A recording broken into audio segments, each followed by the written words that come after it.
우리 국민들 300명이 수갑 채워져서 벌레 들끓는 수용소에 갇혔는데 이재명은 뭐 했냐면 킹 오브 킹스 영화를 관람하고 그거 사진 올렸습니다. 아니 우리 국민들이 역대급 규모로 체포 구금됐는데 지금 영화 보고 그거 SNS에 올릴 때냐? 그러니까 이게 지금 수만 개 있는 해외 직접 투자한 공장들 중에서 왜 하필 한국 이거를 이렇게 또 정상회담을 한 지 열흘 만에 했냐.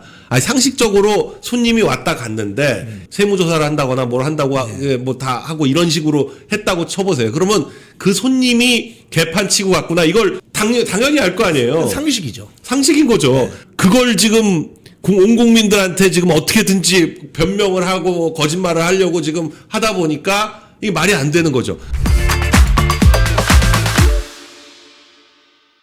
자, 근데 이 무슨 특수작전도 아니고 사실 특수작전처럼 전개가 됐어요. 완전히 무슨 현대자동차와 LG 엔솔의 합작공장, 조지아주에 있는 합작공장에 미국이 한두 걸 보낸 게 아니라 이민세관 단속국 ICE 그리고 국토안보수사국 HSI 이게 지금 경찰 등등 뭐 하여간 엄청나게 많은 인력을 투입해가지고 병력을 투입해서 현대차와 LG 에너지 엔솔 합작법인 회사의 공장에 출동시켜서 500명을 체포 구금했습니다. 그중에 한국인이 300명 이상이다. 체포된 한국인들은 현대차 그룹의 계열사 직원들, LG 에너지 솔루션 본사 소속 팀장, 책임 선임급 출장자, 그리고 협력업체 직원 등이 이 구치소에 연행이 됐는데 역대 저는 기억이 없어요. 이렇게 한국의 메인 공장 그야말로 현대자동차나 LG 엔솔 이거 뭐 우리가 대미 투자하라고 해가지고 이 바이든 때 엄청난 투자를 해가지고 만든 공장인데 그때 뭐 조지아주에 뭐 길을 아예 이름을 현대 무슨 어쩌고 자동차 도로니 뭐니 이름도 붙여줬다 막 이러면서 바이든이 사실 이 조지아 공장 유치한 것에 대해서 굉장히 자기 업적이라고 주장을 해왔었죠. 그래서 이게 트럼프가 이 공장을 싫어해서 그런 거냐부터 시작해서 별 얘기가 다 나오고 있습니다. 그러나 하여간 이게 지금 우리나라 그 정식 직원들 이런 사람들을 300명이나 한꺼번에 구금한 거는 뭐 유례없는 일이죠. 유례없는 일이고 지금 미국에서 이 불법 이민자 추방 작전이 대대적으로 펼쳐지고 있긴 하지만 이렇게 정식으로 제대로 된 회사에 이렇게 대규모 병력을 집중 투입해가지고 이렇게 많은 사람을 한꺼번에 체포하는 이런 건 유례가 없는 일입니다. 그래서 트럼프는 또 여기에 대해서 할 일을 한 거다. 라는 식으로 처음에는 보고를 못 받고 있다라고 했다가 나중에 보고를 받았는지 할 일을 한 것이다 라고 얘기를 하고 있습니다. 여기에 대해서 여러 가지 해석이 나오고 있는데 국힘에서는 이재명 정부의 외교 실패를 단적으로 보여주는 일이다 라고 얘기하고 있습니다. 지금 세금 관세도 뭐 15%로 낮췄다 그러더니 아직 낮추지도 못하고 계속 25%가 적용되고 있는데 일본은 이미 15%로 낮아졌는데 우리는 지금 700조 원을 약속했는데 돌아온 건 결국 300명 체포냐. 그래서 이재명은 트러블 메이커다. 페이스메이커가 아니라 트러블 메이커다. 그리고 뭐 강훈식 그 비서실장이 만들었다는 한라인이 아니라 헛라인이다. 뭐 이런 얘기들을 나오고 있습니다. 한라인이 아니라 헛라인이다. 미친 잭 스미스, 트러블 메이커, 헛라인의 삼총사가 만들어낸 최고의 외교 실패다. 나경원 의원은 강훈식과 수지와일드 비서실장 간 한라인은 무슨 한라인이냐. 한라인이라는 건 언제든지 전화해가지고 상의하고 얘기가 돼야 되는데 아무 의미가 없다. 헛라인이다. 이게 저 글을 보시면 진 커밍스라는 Political News Research Analyst, former publisher, The Asia Post. 그러니까 아시아 관련 뉴스를 많이 다뤄온 그런 저널리스트라고 보시면 되는데 이게 단순히 불법 체류자의 문제가 아니라 이거는 이재명의 책임이다. 이재명의 책임이다. 라는 내용으로 글을 썼습니다. 이건 지금 번역본이에요. 원래 원본은 영문인데 번역본인데 사실 이 미국에서 가서 일을 하면 안 됩니다. 미국 비자가 미국에서 일을 할 수 있는 비자가 있고 일을 할 수 없는 비자가 있는데 방문 비자 아니면 그냥 이스타 90일 체류할 수 있는 이스타 이거는 뭐 비자 형태로 나오는 게 아니라 그냥 해주는 거죠. 그러니까 그 일종의 무비자처럼 보이는데 이스타나 방문 비자 B자로 시작하는 비자 B1이나 B2 이 방문 비자 그리고 학생 비자 F로 시작하는 학생 비자 그리고 이 주재원들이 이 비지팅 뭐 이런 걸로 해서 제2 비자가 있는데 이런 것들은 가서 일을 하면 안 돼요. 학생 비자도 뭐 알바 정도 주당 뭐 20시간 이하의 알바 정도 이런 건 가능하지만 정식으로 어딘가에 가서 월급을 받기 시작하면 학생 비자가 취소됩니다. 그러니까 이스타로 지금 그 단기로 지금 가는 사람들이 정식으로 가서 월급 받고 일을 하려면 미국 현대자동차, 미국 LG 엔솔 여기서 제대로 월급을 받고 일을 하려면 전문직 비자 같은 걸 받고 나가야 되는데 2로 시작하는 비자들 뭐 이런 것들로 받든지 그러니까 이민 비자를 받든지 비이민 비자에서는 단기 취업할 수 있는 비자라든지 뭐 주재원 비자라든지 아니면 E1 비자, E2 비자 이런 것들을 받아가지고 가야 되는데 이걸 잘 내주질 않습니다. 그러니까 이거 비자 받는데 뭐 6개월씩 걸리고 이러니까 이 비자를 안 받고 그냥 이스타로 가가지고 특히나 본사 직원들 말고 협력업체 직원들은 그냥 그때그때 요 부분에 대해서 누구 와라 하는데 이걸 뭐 전문 비자를 받을 수가 없으니까 그냥 이스타나 방문 비자를 받아가지고 가서 일을 하는 거죠. 근데 이거 바로 체크가 되는 게 관광하러 들어와 놓고는 관광을 안 하고 이 신용카드나 체류된 상태, 어디 숙소나 이런 것들을 확인하면 이 사람이 그냥 계속 그 공장에서 일했구나. 이게 확인이 가능합니다. 그래서 지금 300명 억류돼 있는, 구금돼 있는 사람들이 사실상 전부 이민 비자를 이 이민법을 위반한 형태가 되는 거죠. 그래서 지금 뭐 한국으로 고의 데려온다. 뭐 이렇게 말은 하고 있지만 사실상 추방되는 겁니다. 이렇게 추방되고 나면 한국에 돌아오긴 하죠. 당연히 돌아오긴 하는데 그 추방이기 때문에 미국에 다시 못 들어갑니다. 정식 비자 받으려면 한 5년 걸려요. 이제부터 다시 제대로 받으려면 최소 2, 3년은 무조건 비자가 안 나오고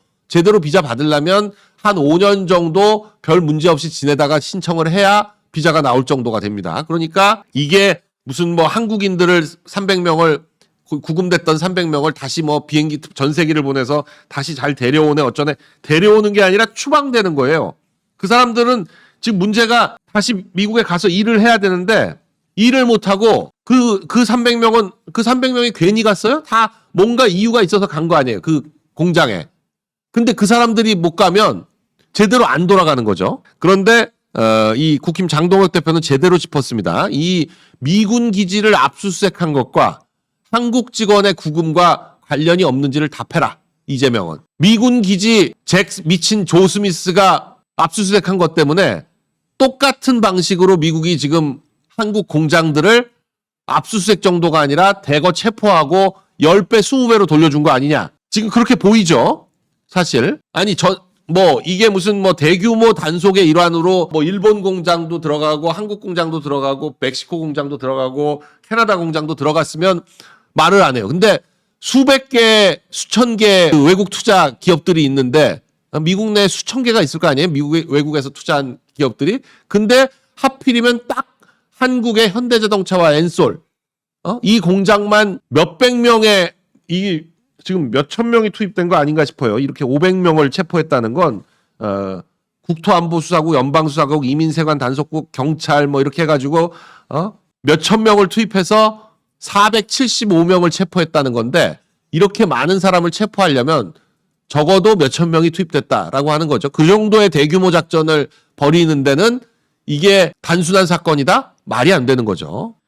자, 근데 우리 국민들 300명 이 수갑 채워져서 벌레 들끓는 수용소에 갇혔는데 영화 감상 후에 SNS 홍보하게 생겼냐? 지금 이 조지아 한국 기업에서 현장에서 475명 체포되고 다수가 한국인이다 이 공식 발표가 났을 때 이재명은 뭐 했냐면 킹 오브 킹스 영화를 관람하고 그거 사진 올렸습니다. 팝콘은 달콤한 맛이 좋은지 어쩌고 해가면서 조현 장관은 교회 압수수색하고 목사님 통화 내역 가고 구속영장 청구하고 종교 탄압은 다 해놓고 관람한 영화는 기독교 영화 킹 오브 킹스를 봤냐? 이 얘기죠. 아니 우리 국민들이 역대급 규모로 체포 구금됐는데 지금 영화 보고 그거 SNS에 올릴 때냐? 이거죠. 지금 윤석열 대통령이 만일에 국민들이 500명이 지금 체포되고 막 이랬는데 해외에서 영화 보고 올렸다면 난리가 났을 겁니다. 난리가. 근데 지금 이 이재명은 주말에 영화 보고 그거 올리는 정신으로 사진도 파안대소하고 있는 사진이에요. 이 사진 보시면 올린 사진이 김혜경이랑 같이 앉아가지고 낄낄대고 있는 저렇게 김혜경하고 일부러 크게 웃는 사진 찍어서 올린 것 같은 팝콘을 들고 있나요? 근데 지금 이 체포에 제보한 사람이 미국 공화당 연방 하원 후보로 출마했던 브레넘이라는 토리 브레넘이라는 여성 후보입니다. 근데 이걸 신고했다. 미국이 세제 혜택을 받고 공장을 지으면서 미국 사람은 고용 안 하고 불법 이민자들을 쓴다. 이건 국민 개개인들이 어디 닭공장 가서 일한다고 해놓고는 닭공장에서 일 안 하고 하는 뭐 불법 체류의 문제가 아니죠. 불법 체류의 문제가 아니라 현대자동차와 LG엔솔이 몇십억 불을 들여가지고 지금 투자해서 공장을 건설하고 하고 있는데 거기에 일하고 있는 한국인들을 대거 300명을 체포했다는 건 엄청난 사건입니다. 그리고 체포된 한국 근로자들은 미국 조지아주 폭스턴에 있는 디레이 제임스 교정시설에 들어와 있는데 여기 보면 물도 없다. 이 안에 시설에는 곰팡이가 엄청나게 펴져 있고 곰팡이 있고 물도 제대로 공급되지 않는다. 이게 정식 교도소가 아니라 불법 체류자 구금시설이라서 그리고 손목과 발목에 수갑이 채워져 있고 온몸에 쇠사슬이 묶인 사람도 있고 체포됐던 공장에서 170km 떨어진 시설에 구금됐는데 죄수들도 수감이 돼 있네요. 주황색 죄수복 차림의 수감자들도 있는데 선별 과정인 지금은 푸른색 옷을 입고 있지만 곧 범죄가 확정돼 우리처럼 주황색 죄수복을 입고 같이 생활하게 될 것이다. 뭐 이렇게. 그리고 여긴 제대로 된 물도 없고 음식도 없다.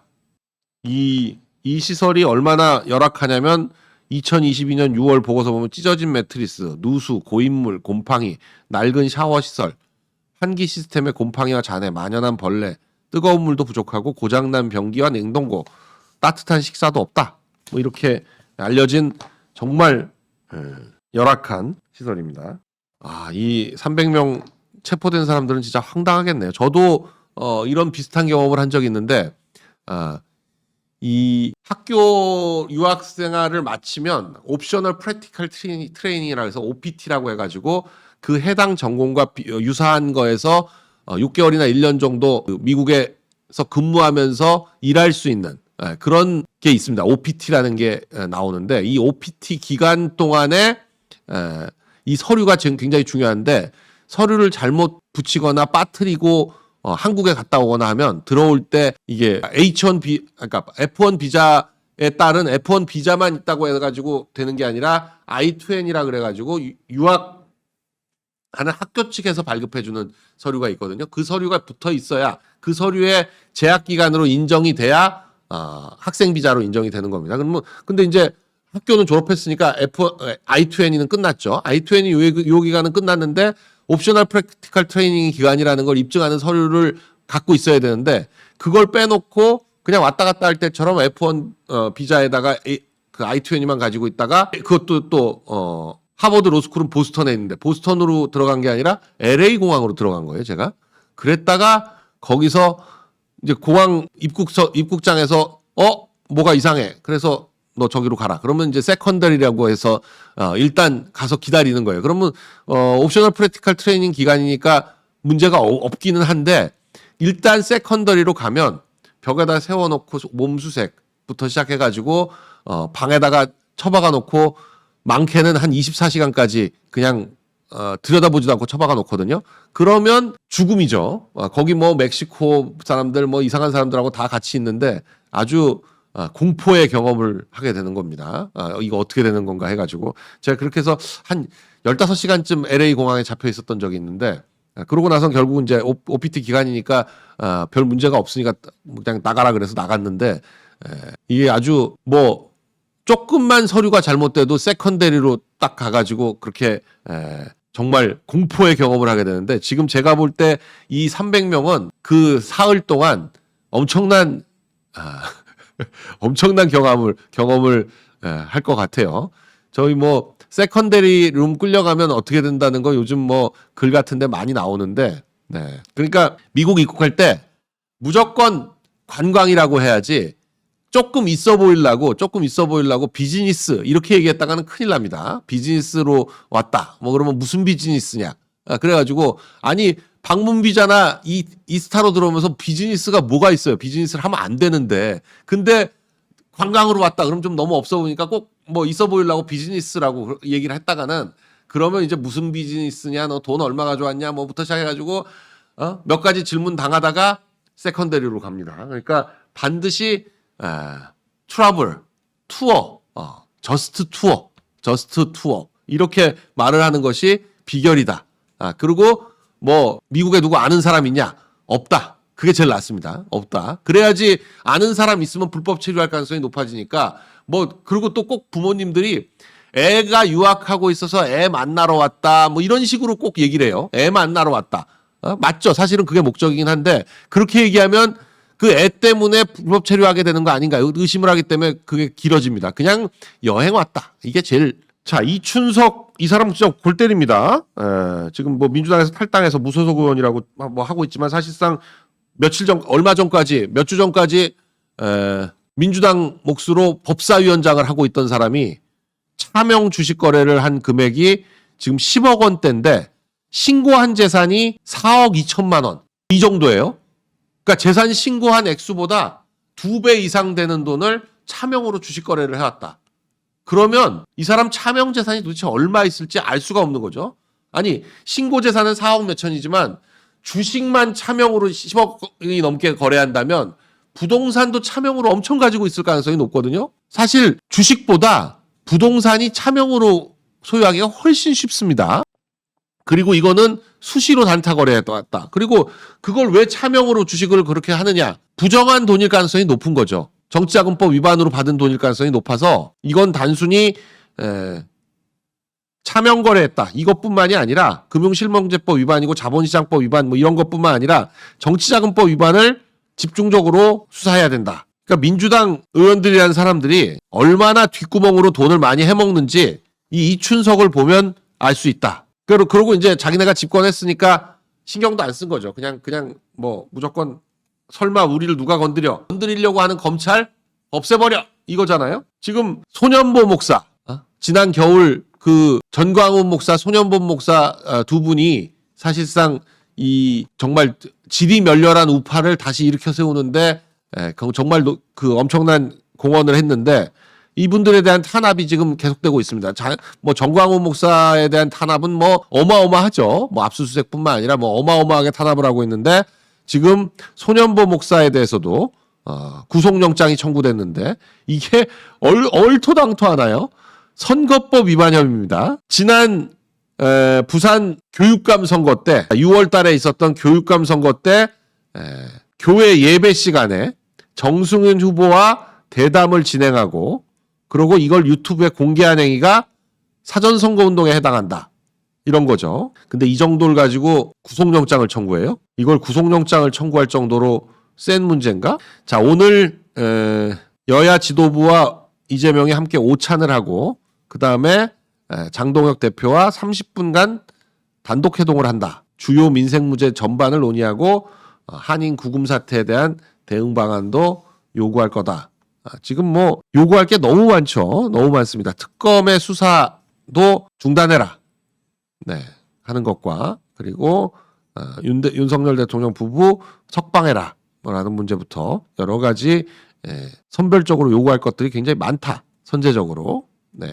입법 폭주도 중단해라. 지금 우원식이 중국 가가지고 개망신 당하고 온 게 지금 온 국민이 다 알게 된 거죠. 그러니까 우원식이 중국 가서 푸대접 받고 나서 야당의 화풀이 하고 있다.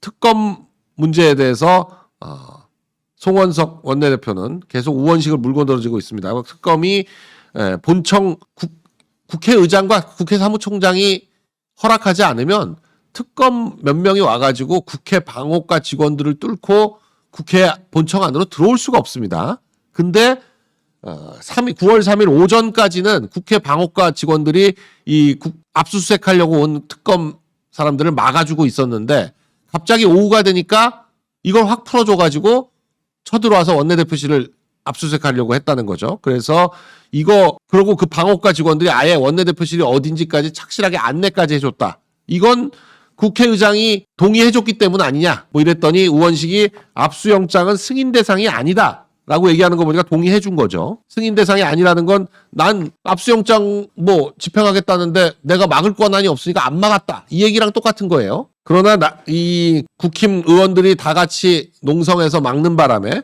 결국 특검이 임의 제출하는 형식으로 국힘 원내대표실이 임의 제출하는 형식으로 자료를 받아갔지만 아무 자료가 없었다.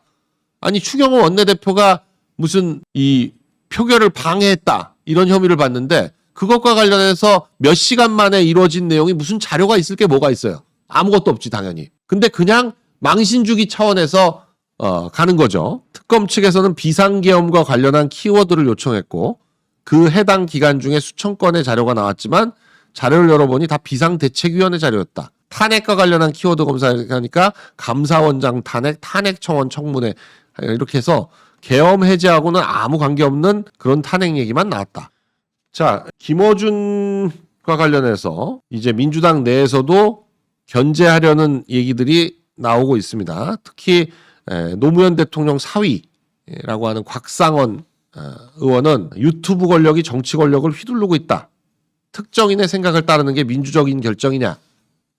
김어준 생각이 민주당 교리냐 정당 기능마저 넘긴 집권 여당이다라는 주관적 경향의 기사를 공유했다. 그래서 이게 김어준 유튜브에 민주당 의원들이 106명이 지난 1년 동안 방송에 출연했다라는 거 기타 등등 해서 김어준이 사실상 민주당의 교주가 된 거 아니냐라는 식의 비판이 나오고 있습니다. 근데 뭐 정청래부터 김어준의 힘으로 당선이 됐으니 이게 뭐 이런 얘기 해봤자 먹히나요?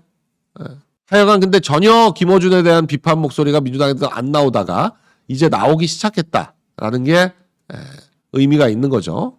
그리고 이재명이 어떤 식으로든 김어준에 대해서 견제를 할 것이다라는 거를 예측해 볼 수가 있습니다. 정청래는 뭐 대법관 증언안을 대법관 26명으로 하겠다 뭐 이런 것들을 유출된 것에 대해서 해당 행위다 엄벌하겠다 뭐 이러고 있습니다.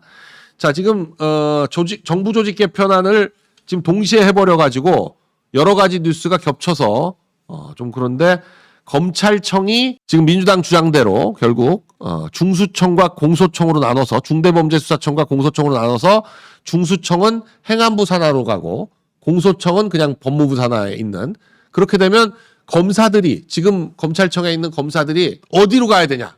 공소청으로 가면 그냥 검사 이름을 유지하면서 기소 전담만 하는 거죠. 근데 기소 전담만 하는 공소사건만 유지하는 그런 검사가 얼마나 그거 보통 시중에서는 뭐라고 하냐면 앵무새 검사라고 얘기하거든요. 그러니까 수사검사가 해놓은 사건 기록 그냥 그대로 가지고 와서 그대로 재판 유지만 하는 거죠. 재판에서 유지만 하고 그 사람이 써놓은 공판카드에 구형량 그대로 구형하고 그 이제 앵무새 검사 이렇게 얘기하는데 그런 앵무새 검사 역할을 하러 공소청으로 갈 거냐 아니면 중수청에 가게 되면 검사 타이틀을 떼고 가는 겁니다. 그냥 중수청 수사관이 되는 거예요. 그럼 여태까지 검사하던 사람이 수사관으로 전락하는 게 그런 길을 택할 거냐. 결국 검찰청에 있던 검사들이 지금 한 2,500명쯤 되죠. 2,500명의 검사들이 한 500명 정도는 공소청으로 가는 거고 나머지 2,000명은 옷 벗고 변호사로 가게 되지 않겠냐.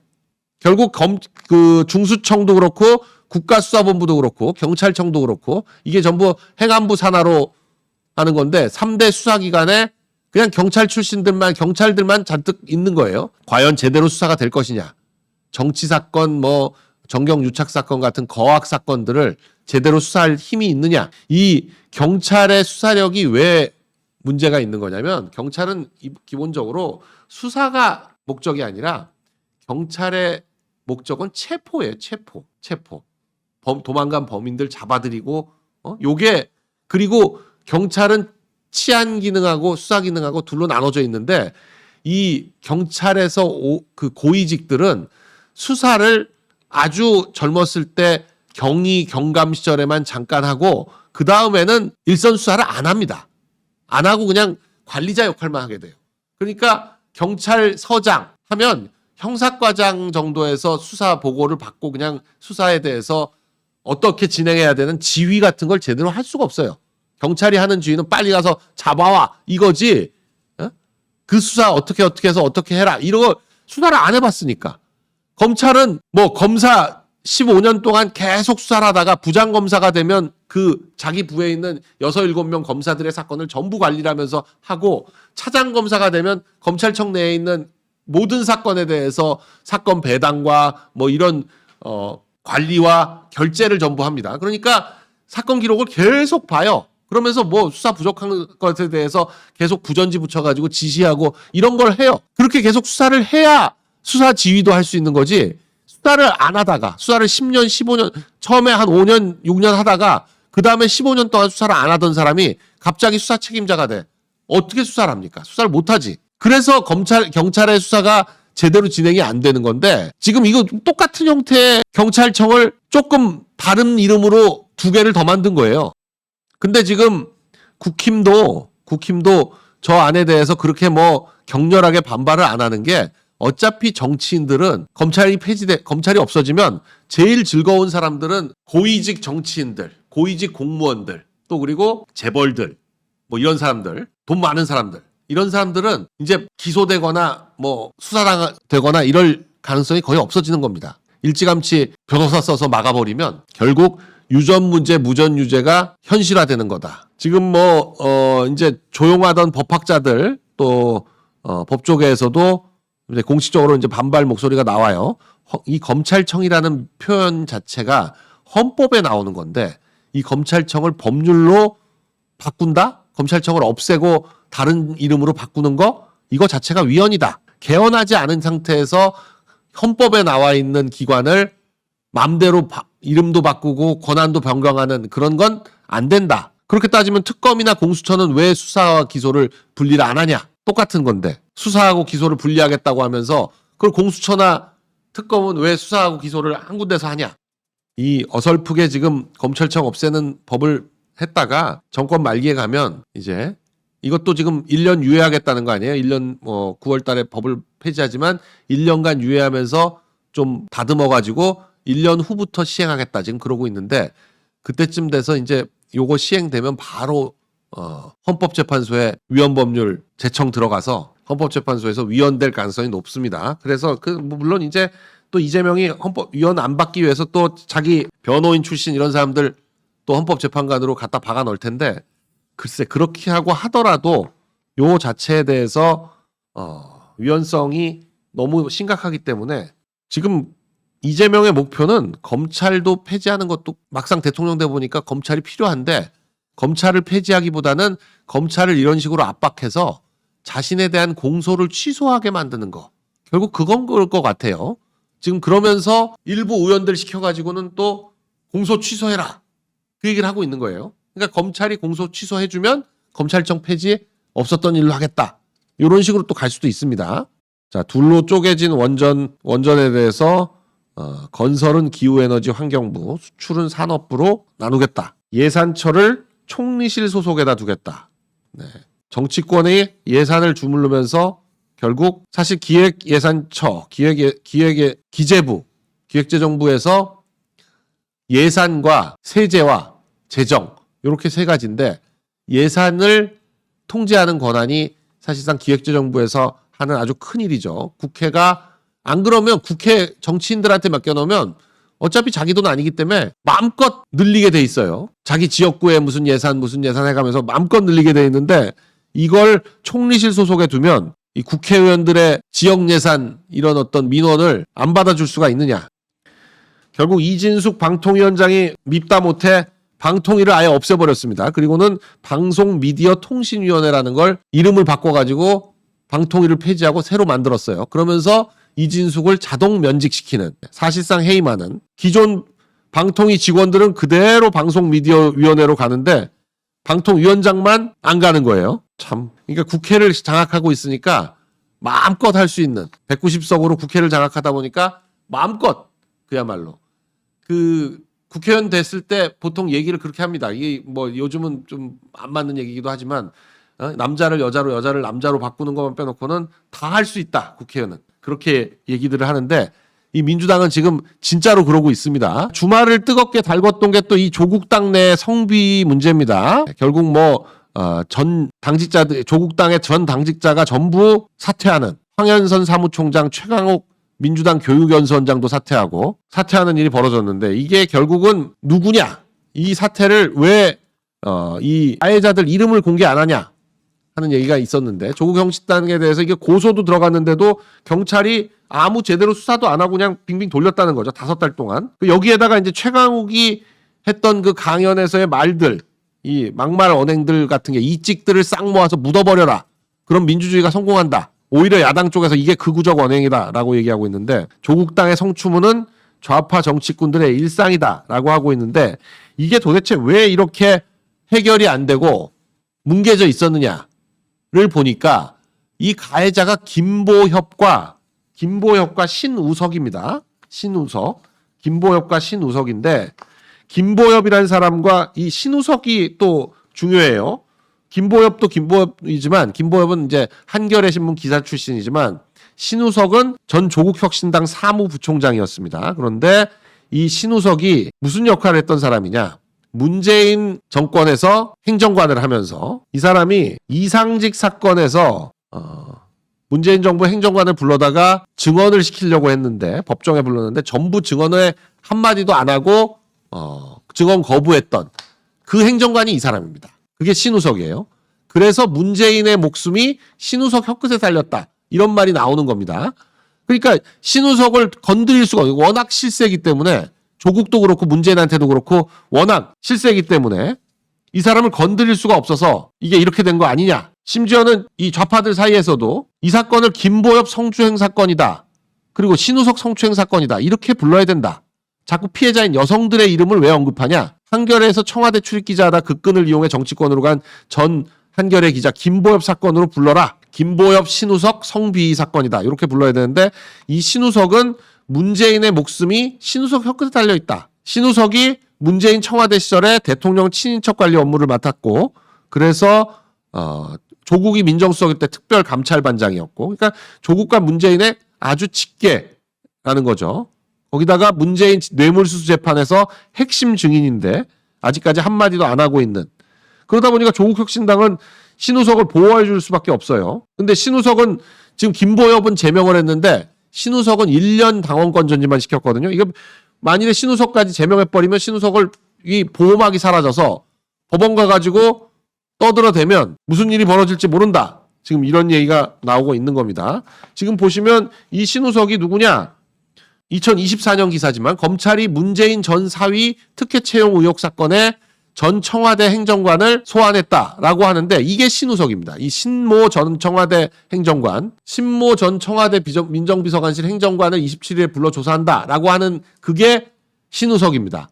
근데 이 신우석이 저기 가서 한마디도 안 하고 법원으로 불렀는데도 법원에서도 한마디도 안 한 이 문다혜의 태국 이주 그리고 특혜 채용, 이 과정에 직접 관여한 것이 아니냐. 공판 전 증인신문에서도 증언 거부권을 행사해서 입을 딱 다물었던 그런 인물입니다. 그런데 지금 조국당이 지금 지도부가 총사퇴하니까 비대위 체제가 됐는데, 결국 비대위원장을 누가 할 것이냐? 그냥 조국이 할 거 아니냐? 오히려 조국의 등판이 빨라졌다. 무슨 혁신 연구원장이니 뭐니 이상한 말도 안 되는 거 만들어가지고 하지 말고 그냥 비대위원장으로 그냥 바로 다시 등판해라, 이렇게 되는 거죠. 의원이 12명이 있으면서도 전혀 존재감을 발휘를 못하다가 성추행 사건으로 뉴스의 중심에 선 그런 상황이 됐네요. 네. 조국이 등판을 하면 할수록 해서 정치권에 오르내릴수록 이 여권 전체의 지지율이 폭락할 수밖에 없다. 세상이 지금 이 나라가 어떻게 돌아가는 겁니까? 지금 저 미국 조지아주 그 사태 지금 어떻게 되는 겁니까? 그게 이렇게 보셔야 될 것 같아요. 그러니까 그 미국이라는 나라를 이재명이 너무 띄엄띄엄 봤다. 너무 우습게 봤다. 네, 좀 쉽게 말하면 이제 이재명 옆에는 이재명 수준의 사람들밖에 안 모이는 거죠. 이재명한테 이재명보다 더 똑똑한 사람이 이재명 옆에 붙어 있겠어요? 이재명 수준을 훨씬 뛰어넘는 정말 똑똑한 사람이 있으면 이재명이 그걸 못 참는 거죠. 예, 뭐 예전부터도 보면 성남시장 때도 그렇고 경기도지사 때도 그렇고 보면은 측근이라는 사람들이 다 고만고만 하잖아요. 예. 그러니까 지금 외교 쪽에도 그러니까 위성락 뭐 그 조현 그리고 이제 김현종이 있었는데 김현종이 중간에 좀 탈락한 것 같더라고요. 예. 한동안은 김현종이 거의 그 대선 캠프 때는 그 외교 쪽을 담당했었는데 중간에 탈락을 했는데 예. 이 위성락이나 김현종이나 이 조현이나 이 외교부에는 이제 아메리칸 스쿨이 있고 재팬 스쿨이 있는데 예. 우리나라 외교라는 거는 미국하고 일본 그리고 뭐 90년대 이후로 중국이 껴들었고 러시아는 사실 뭐 러시아 스쿨이 존재하지는 않거든요. 그러니까 그런 정도로 대충 외교관들이라는 사람들, 그러니까 외교관들 중에서도 1,6급인 사람들은 뭐 일찌감치 처음에 10년 안에 아메리칸 스쿨이나 재팬 스쿨이나 택해가지고 그쪽으로 택하고 나머지는 이제 냉탕이라고 소위 얘기하는 뭐 중동, 구주, 뭐 유럽도 사실은 냉탕에 가깝거든요. 유럽, 뭐 중동, 아프리카 그리고 남미 뭐 이런 쪽으로 서 쪽이면 아프리카, 뭐 스페인어 쪽이면 남미 뭐 이런 식으로 대충 그렇게 흘러가거든요. 그런데 위성락도 그렇고 조현도 그렇고 아메리칸 스쿨이긴 한데 아메리칸 스쿨의 주류가 아니에요. 아하. 주류가 아닙니다. 예. 사실 이 주류에 가까운 건 반기문 뭐 그리고 우리가 그 한덕수 총리를 그냥 단순히 재경부 뭐 이렇게 생각을 하는데 이분이 하버드 박사에다가 미국 주미대사도 또 오래 한 데다가 미국 내 인맥이 굉장히 많거든요. 그러니까 지금 이 미국이 한국에 대해서 안다는 게요. 우리가 미국에 대해서 아는 것과는 차원이 다르거든요. 그리고 그 트럼프 대통령이 인텔로부터 들었다. I got it from Intel이라고 얘기했을 때 인텔이라는 건 인텔리전스인데 인텔리전스라는 거는 루머나 첩보가 아니에요. 그냥 그 미국의 정보기관이 한 18개 됩니다. 그 정보기관 18개가 전부 정보를 아주 그 올린 거를 다 취합해가지고 아주 대통령한테 헛소리하면 어떻게 되겠어요? 바로 잘리죠. 바로 잘리는 거죠. 바로 잘리는 거예요. 그럼 뭐 대통령한테 인텔이라고 올렸는데 그게 그 다음날 틀렸다고 밝혀져봐요. 그럼 바로 잘리는 거거든요.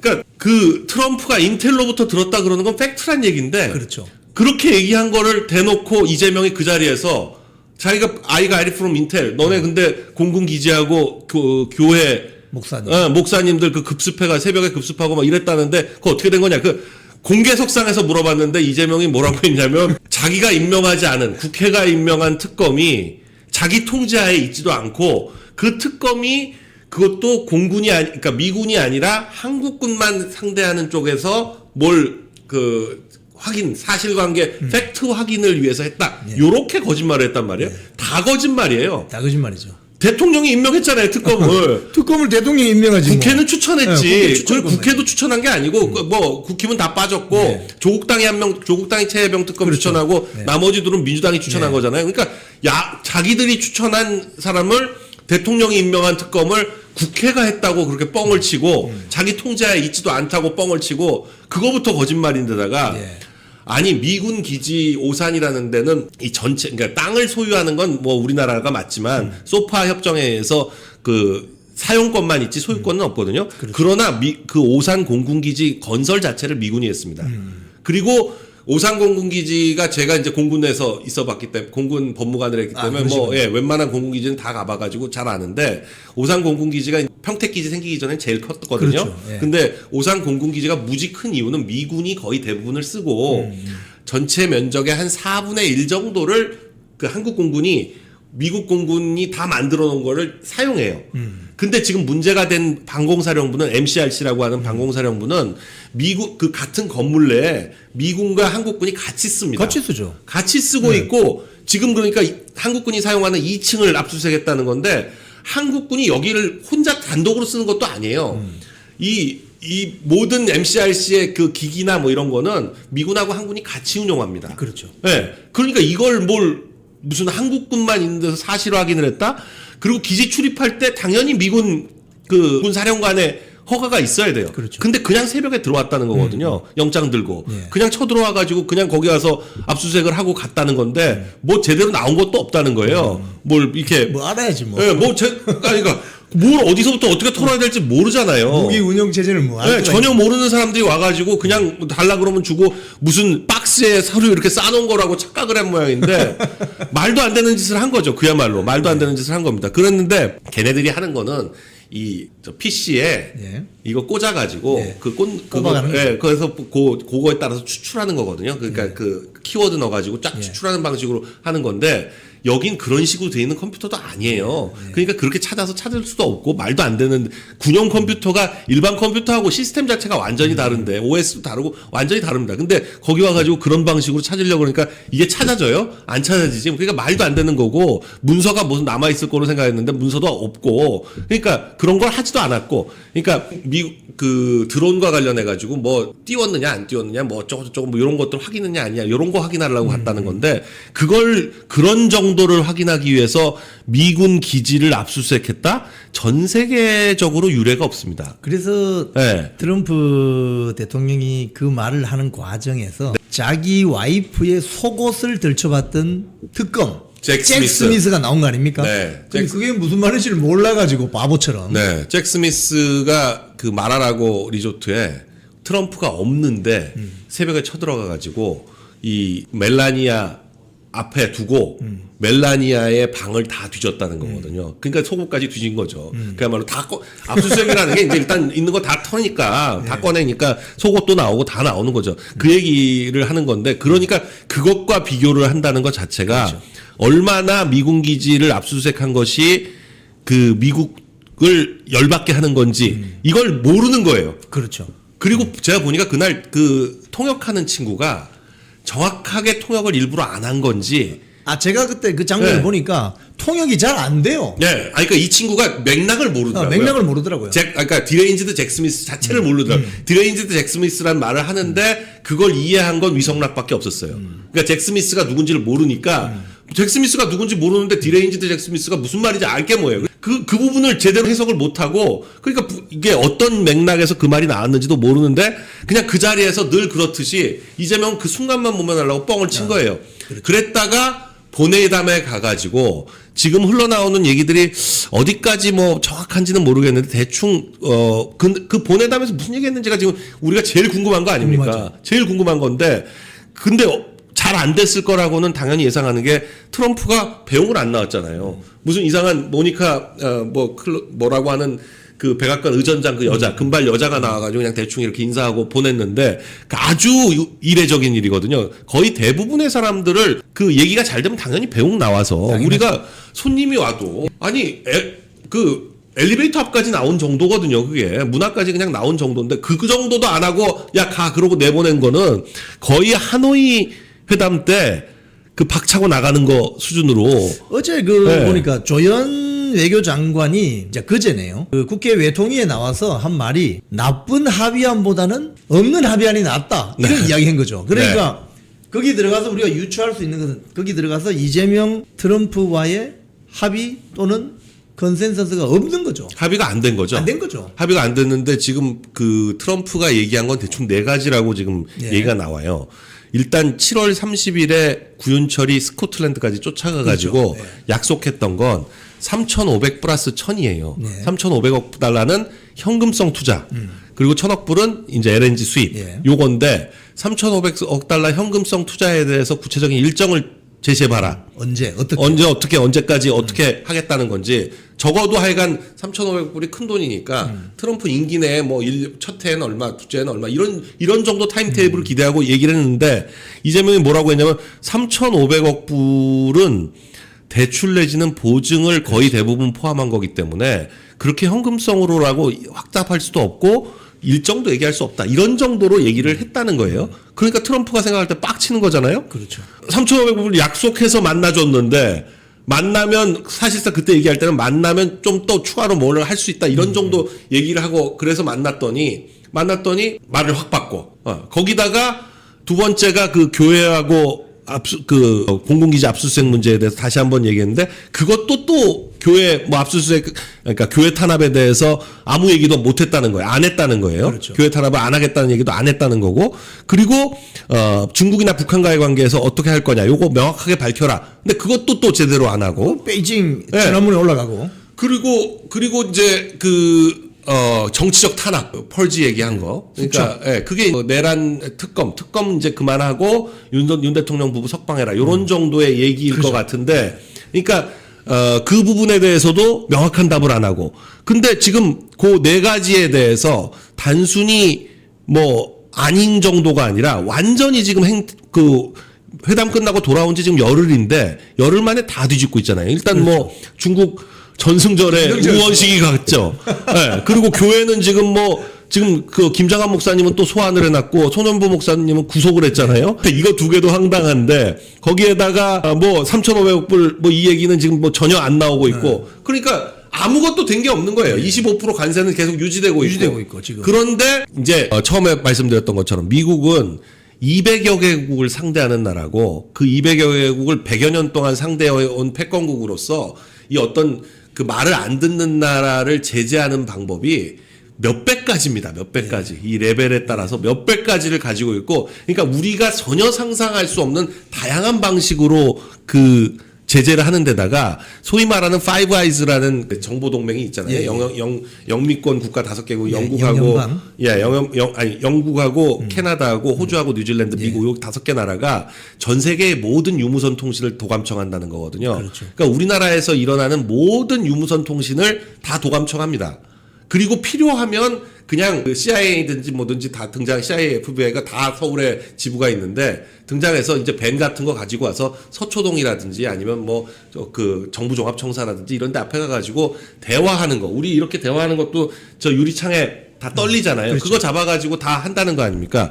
그렇게 전 세계의 통신하고 그 동맹국가를 더 열심히 감청한다는 거예요. 그러니까 우리나라 안에서도 무슨 얘기가 오고 가는지를 다 아는 게 미국인데 미국 대통령 앞에서 그걸 그렇게 거짓말을 하고도 무사할 거로 생각한 것도 황당하지만 그러니까 바로 이 지금 현대차와 LG 엔솔 여기를 그 기습해가지고 이 하는 방식이 오산 공군기지를 압수수색해가지고 했던 거에 한 100배쯤 안가품을 그냥. 네, 100배쯤 그 비슷한 방식으로 해준 거잖아요. 악소리도 못 하잖아요. 불법한 걸 확인해가지고 이거 불법적인 체류자들 그 곤란해서 추방시키려고 하는 걸 뭐라 그러겠어요. 무슨 내정 간섭도 아니고 자기 나라 안에서 자기네가 영장 받아서 하는 거고. 이민법 위반이니까. 네, 그냥 명백한 이민법 위반이고. 그러니까 할 말이 없잖아요. 할 말이 없죠. 할 말이 없어요. 할 말이. 지금 근데 그 과정에서 보면은 뭐 우리 대한민국 국민들을 수갑은 기본이고. 네. 쇠사슬로. 네. 거의 뭐 발목까지 묶어가지고. 똘똘 묶어가지고 완전히. 똘똘 묶어서 버스에 그 딱 집어넣는 그 장면이 전 세계에 노출되면서 대한민국 의도적으로 체포하는 장면부터 시작해서 다 영상 찍어서 그렇죠. 공개를 했습니다. 다 공개했죠. 거기다가 지금 체포돼서 구금돼 있는 시설은 그냥 교도소예요, 사실상. 교도소 옆에 불법이민자 구금시설이라고 해가지고 따로 있는 건데 같은 조지아주 교도소에 내에서도 굉장히 열악한 데고 그 옆에는 이제 주황색 입은 정식 죄수들이 있는데 이 사람들 푸른 색깔 옷 입혀가지고 거기 구금했다는 건데 언제든지 옷만 갈아입히면 정식 죄수가 되는 거고 지금 트럼프가 말을 그렇게 하잖아요. 뭐 대부분은 추방될 거지만 일부는 범법 혐의가 있는 사람이 있다.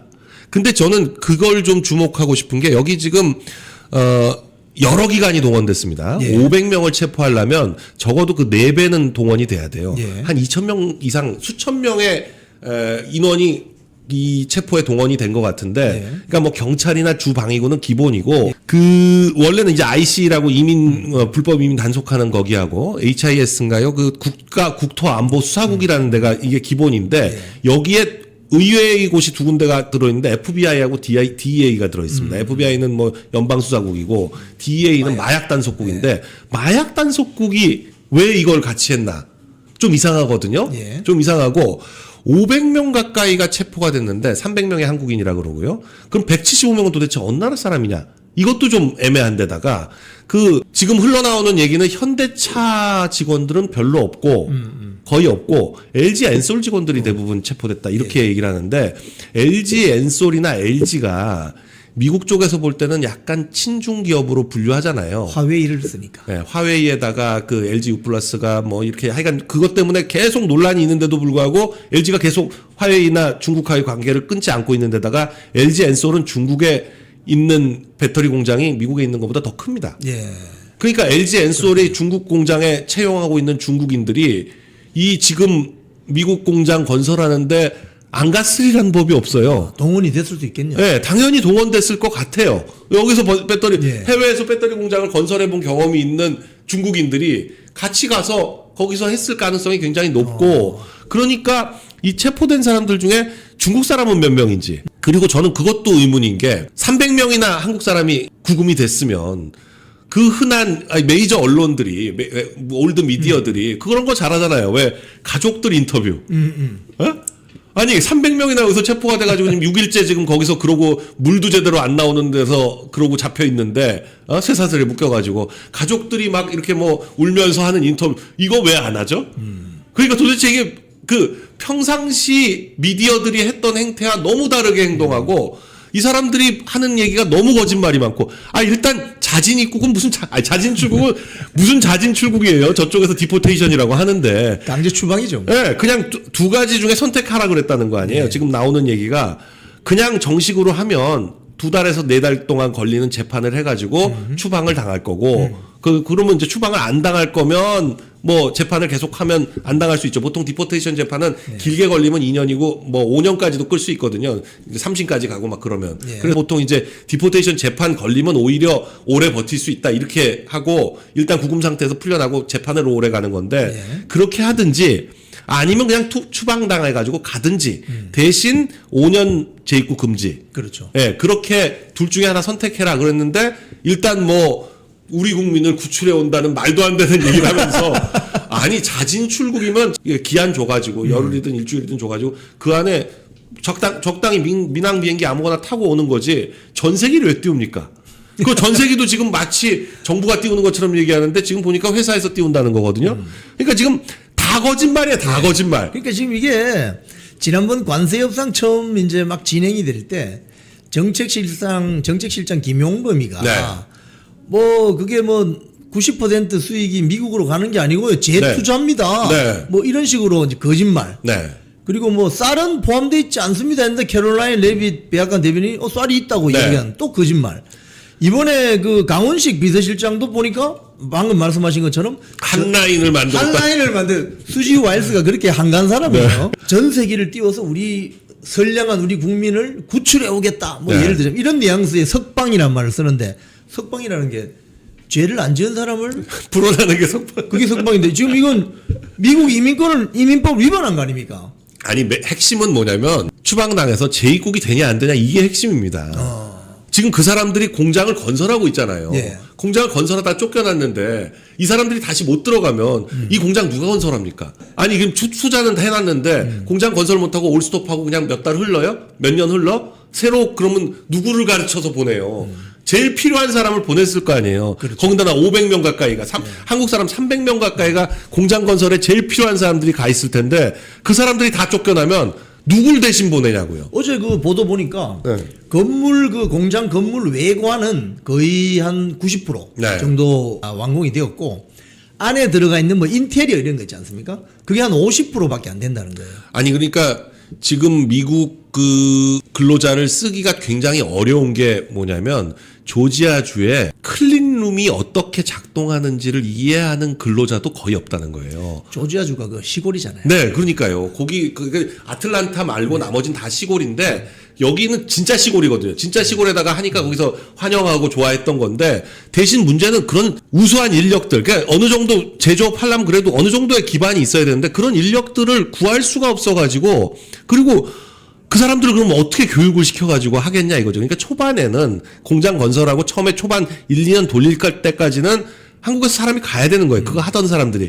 근데 그 사람들이 지금 대거 쫓겨났으니까 이 공장 이제 앞으로 어떻게 할 거며 이 투자는 어떻게 할 거고. 그러니까 처음부터 이거 공장 건설을 할 거면 비자 문제를 해결하고 했어야 되는데 그냥 사실은 그런 것도 있죠. 협력업체 직원들 같은 경우까지 비자 얻어주기는 힘들거든요. 근데 뭐 1, 2차 협력업체들이 많으니까 그리고 그 사람들이 몇 년씩 비자가 필요한 것도 아니고 그 공장 건설할 때 한 파트를 딱 한다 그러면 한 두어 달이면 되거든요. 그러니까 이스타 그냥 90일로 해가지고 가서 대충 하고 나오고 이 정도로 그동안 다 해왔던 거예요. 근데 그걸 지금 엄격하게 보기 시작하니까 딱 걸리는 거고. 걸리는 거죠. 그리고 아니 그 핸드폰 가지고 위치 추적만 해도 딱 알거든요. 관광하러 왔다고 해놓고는 그렇죠. 가보니까 거기 짱 박혀 있어요. 거기서 밥도 다 먹고 카드도 안 쓰고 아무것도 안 하고 지금 그러고 있어. 추적하는 건 뭐 일도 아니죠. 말씀하신 것처럼 미국의 정보 당국을 너무 우습게 보다가 네. 지금 이렇게 당하는 건데 지금 문제는 어제 안철수 의원이 국회에서 그 조현 장관하고 그 외교부 차관에게 물었던 질문 중에 하나가 이런 유사한 사업장이 미국에 몇 군데 있습니까? 라고 하니까 2,000개 좀 있다는 거예요. 어떻게 됩니까? 2,000개 다 털면 다 털릴 것 같은데.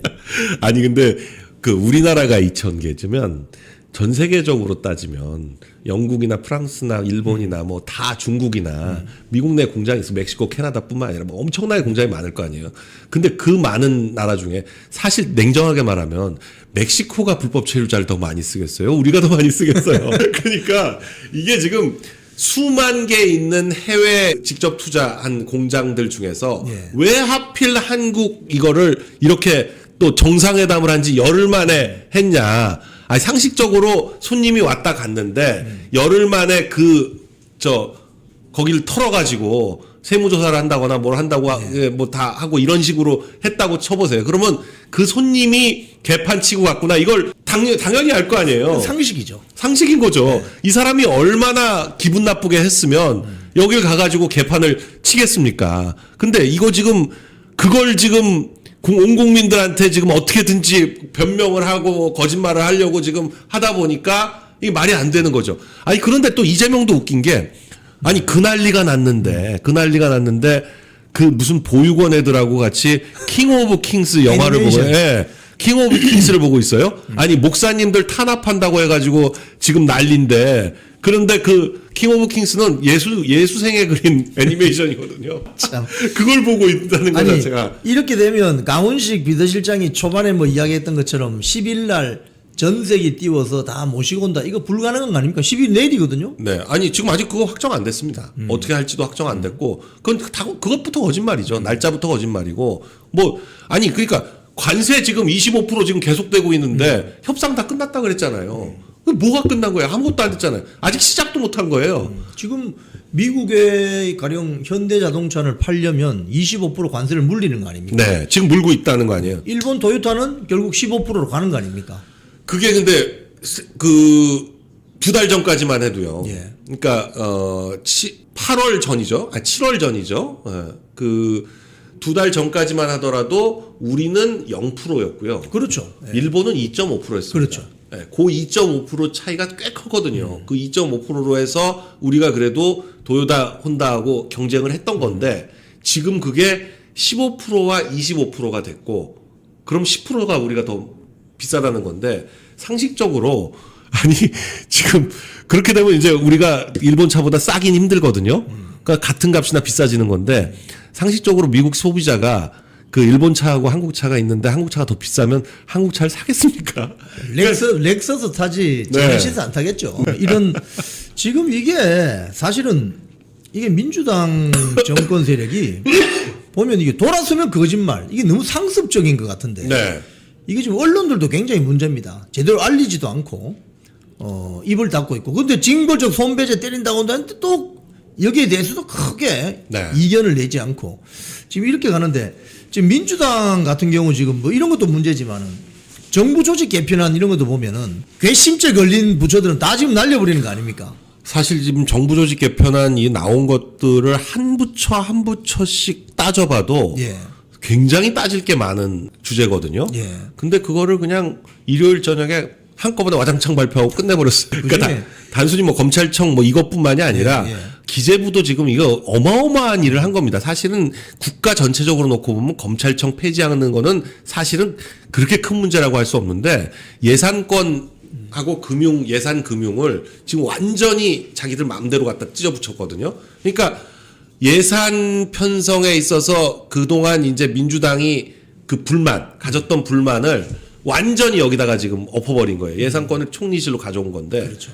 그러니까 지금 김민석 밑에다가 둬가지고 자기들이 막 찍고 발기고 하겠다는 거 아니에요. 그동안 사실 대한민국 예산 균형이라든지 예산 그렇게 급격히 늘지 않고 이런 것들을 막아왔던 게 기재부 예산처에서 기재부 예산 쪽에서 그래도 거기는 하여간 뭐 그 균형 재정 이거를 그냥 시작부터 시작해가지고 아주 그냥 그 도그마처럼 하고 있는 곳이거든요. 그래서 그거 통제하는 게 사실은 굉장히 큰 역할을 해온 건데 그걸 지금 찢어발기겠다고 하는 거가 굉장히 크고 금융기관들 감독기관을 금융위하고 금융감독원하고 두 개 놓고 이상하게 해왔던 게 그게 금융이라는 게 이게 너무 정부 부처에 두면 관치가 되고 너무 민간처럼 풀어놓으면 자기들끼리 금융이라는 게 그런 거 아닙니까? 똑같은 상품을 이름만 달리해서 파는 거거든요. 그렇죠. 이게 차별화할 수가 없어요. 어차피 돈이라는 걸 파는 거기 때문에 차별화할 수가 없어서 굉장히 담합하기가 좋습니다. 굉장히 담합하기 좋은 형태로 돼 있어가지고 이거를 잘 감독하지 않으면 전 세계 어디나 문제가 많이 발생하고 네네. 이 금융은 그냥 너무나 크기 때문에 시스템 리스크로 바로 발전을 합니다. 그렇기 때문에 그 관리 감독을 하기는 해야 되는데 이걸 그렇다고 해가지고 관치로 둘 수도 없고 하기 때문에 미국도 그 연방준비위원회라는 데가 예. 굉장히 애매한 조직이거든요. 연방준비위원회가 은행들이 모여가지고 만든 그렇죠. 거예요. FRB. 네, FRB라는 것 자체가. 그런데 FOMC라는 데도 마찬가지고요. 그리고 운영 비용도 정부 예산에서 나오지 않아요. 은행들끼리 해서 나옵니다. 그래서 우리도 똑같이 금융이랑 금감원을 이 금융기관들이 내는 돈을 가지고 운영하고 이 약간 애매한 형태로 돼 있었고 공공기관으로 분류하지 않았거든요. 근데 이거를 다 기재부도 아니죠. 재정부, 경제부로 이름 바꿔서 거기 밑으로 갖고 왔고 예산은 빼가지고 저쪽으로 돌리고 이게 최악의 개편입니다. 최악의 개편. 그러니까 예를 들자면 내년 지방선거가 있는데 네. 가령 지방선거 전에 야 돈 좀 더 풀자. 네. 이래서 야 예산처 돈 좀 더 풀어. 이러면 예산처가 총리실 직소로 들어갔기 때문에 김민석 이야기 들을 수밖에 없지 않겠습니까? 네. 그러면 뭐 인플레이션이 나든지 말든지 뭐 국가 경제가 폭망하든지 말든지 예산처가 결정해버리면 돈을 풀 수 있는 거 아니에요? 아니 그러니까 그 제일 문제가 그 지역 예산 때문에 맨날 국회의원들이 그 마지막에 쪽지로 집어넣어가지고 그렇죠. 몇 조 늘렸네 뭐 이런 거잖아요. 근데 지금 그게 이제 아주 그냥 뭐 쪽지가 필요가 없어진 거예요. 그게 왜 그렇게 했냐면 마지막에 이제 그 소위원회에서 늘 때 그때 이제 쪽지 가지고 뭐 좀 늘리고 해가지고 국회가 그걸 늘리는데 그걸 또 이제 기재부에서 막고 해가지고 그걸 정말 이 한 30조가 들어오면 그걸 한 3조로 줄이기 위해서 정말 싸우고 뭐 난리를 치거든요. 그러니까 그걸 밤새서 싸우기 때문에 예결위의 소위원회 그 심사소위원회 그렇죠. 그 팀들은 그거 끝나고 나면 원래 국회의원들이 외유를 엄청 많이 가지만 부부동반을 안 하거든요. 국회의장 말고는 부부동반을 안 하는 게 원칙입니다. 근데 딱 한 번의 예외가 그 예결위 소위원회가 끝나고 나면 고생 너무 했다고 한 열흘간 고생을 진짜 뭐 밤새 가면서 하니까 그거 했다고 그거 끝나고 나면 부부동반으로 외유를 갑니다. 그거 하나가 그 부부동반에 인정되는 유일한 예외예요. 네. 아니면 국회의장만 와이프를 데리고 나가지 와이프는 못 데리고 나가거든요. 근데 그게 필요가 없어진 거예요. 없어진 거죠. 그럴 필요가 없어요. 그냥 처음 예산 편성할 때부터 그냥 전화해가지고 김민석 총리실에다가 총리한테도 전화할 필요 없어요. 그 밑에 있는 실장 거기다 박아놨으니까 거기다 얘기해서 야 그 예산 이거 좀 넣어서 처음부터 올려라. 그럼 여기 통과시키게. 그러면 늘릴 필요도 없어요. 그냥 처음부터 들어간 거니까 그 예산 담당했던 공무원들이 아니라 거기 국무총리실 위에서 막 찍어 눌러가지고 하게 되면 엉망되는 겁니다. 지들 마음대로 이제 뭐. 그게 저는 사실 이 검찰이 공소청이냐 무슨 중대범죄수사청이냐 어쩌고 하는 거 이거보다도 지금 내란재판 특별부하고 이 예산하고 이거 두 개하고 금융 쪽하고 이게 사실 국가 운영에는 훨씬 더 엄청난 악영향을 미친다고 생각하는데 이게 이제 우리는 이제 뭐 검찰이 워낙 그동안 저걸 휘둘렀으니까 이제 검찰이 뭐 얘기하는 게 훨씬 더 그리고 뭐 더 섹시하잖아요. 이 언론이 받기에도 쉽고 검찰 얘기는 쉬운데 예산이나 뭐 금융이나 이쪽은 뭐가 어떻게 되는지 잘 모르니까 내란 특별재판부. 네. 저건 결국은 결국 윤석열 대통령 재판 담당하는 지기현 재판장을 의식해서 좀 속도를 내려고 하는 거 아니겠습니까? 그렇죠. 그러니까 뭐 전현희가 그랬나요? 추미애가 그랬나요? 지기현만 바꾸면 내란재판부 안 해도 된다. 뭐 이렇게까지도 얘기하거든요. 그러니까 그 내란재판부라는 걸 만들겠다는 발상 자체가 이게 사법권 독립을 완전히 무시하는 발상이거든요. 헌법에 근거하지 않은 거 아닙니까? 네, 그 자체가 말이 안 되는 겁니다. 그러니까 사법권의 핵심은 어떤 판사한테 배당될지 모르고 누가 돼도 똑같은 결과가 나온다. 이게 기본이거든요. 그렇죠. 그걸 못 믿으면 사법권이 독립할 수가 없는 거예요. 그렇죠. 근데 지금 얘네는 직위원 못 믿으니까 우리가 만들 만한 판사한테 맡기겠다는 거 아니에요? 아니 특별재판부란 것이 해방 이후에 반민특위하고 3.15 부정선거 네. 그 두 번이 있었는데 그게 다 헌법의 근거에서 이루어진 것인데 네. 이번에 이 하고자 하는 내란 특별재판부는 근거가 없잖아요. 네, 그거 자체도 말이 안 되고 지금 내란 재판부는 그래서 그 판사 출신들은 다 이걸 말이 안 된다고 생각하거든요. 그러니까 민주당 내에서도 박희승인가요? 네, 박희승 판사 출신. 판사 출신이 여기가 이제 얘기를 했더라고요. 그리고 장동혁 그 대표 같은 경우도 뭐 몇 년 전까지 하여간 부장판사를 했으니까 이게 지금 딱 느낌이 딱 본인은 아는 거예요. 이 사법부라는 곳이 뭐 우리는 뭐 우리법연구에 뭐 어쩌고저쩌고 해가지고 막 이렇게 정파적으로 움직일 거라고 생각하지만 사법부 자체의 이익과 관련한 거에 사법부 자체의 권한과 관련된 문제에 있어서는 굉장히 뭐 일치단결해서 움직입니다. 그래서 지금 장동혁 대표는 딱 얘기하잖아요. 저거 내란 특별재판부 계속 밀어붙이면 이재명 재판 재개된다. 그렇지. 예. 네. 그 분위기를 아는 거죠.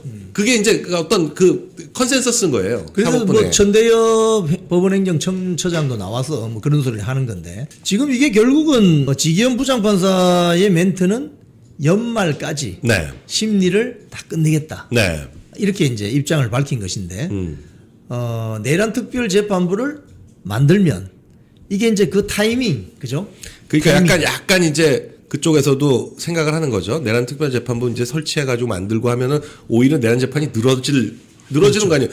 지금까지 심리한 게 있는데 기록과 이게 여태까지 벌써 몇 달입니까? 6, 7, 8 뭐 한 석 달 이상 심리를 해왔는데 아니죠. 그보다 더 길죠. 5월부터 했으니까. 그렇죠. 예, 한 넉 달 한 게 있는데 지금 새로 내란 특별법을 통과시켜서 재판부 설치를 하고 재판부를 설치하면 10월 말이고 그러면 뭐 당연히 연말 넘어가고 내년 봄 넘어가게 되거든요. 그러니까 연말까지 끝내겠다 그러면 본인이 바뀌지 않더라도 빨리 끝을 내면 어차피 마찬가지 아니냐. 그러면 내란 특별재판부 얘기는 없어지지 않겠냐고 한번 제가 볼 때는 이게 단순히 그냥 지기현 재판장의 의사가 아니라 사법부 전체에서 이 민주당한테 던지는 어떤 협상안처럼 보여요. 12월 안에 재판을 끝내겠다는 얘기가 이게 그러니까 뭐 정치권에서 이 어떤 중요한 이슈와 관련해 아주 우연찮게 뭐가 터지는 경우도 있지만 중요한 이슈와 관련해서는 서로 이렇게 주고받는 게 있잖아요. 지금 요 사법부와 국회의 힘겨루기에서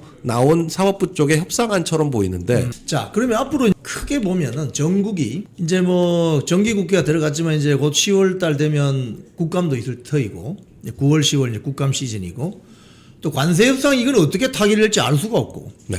돌발적으로 저 조지아주 사태가 터졌고 또 내란 특별 재판부를 뭐 가동하느니 마느니 하면서 좀 이게 여러 가지 변수들이 다발적으로 좀 터지고 있는데 올 연말까지 전국 어떻게 보십니까?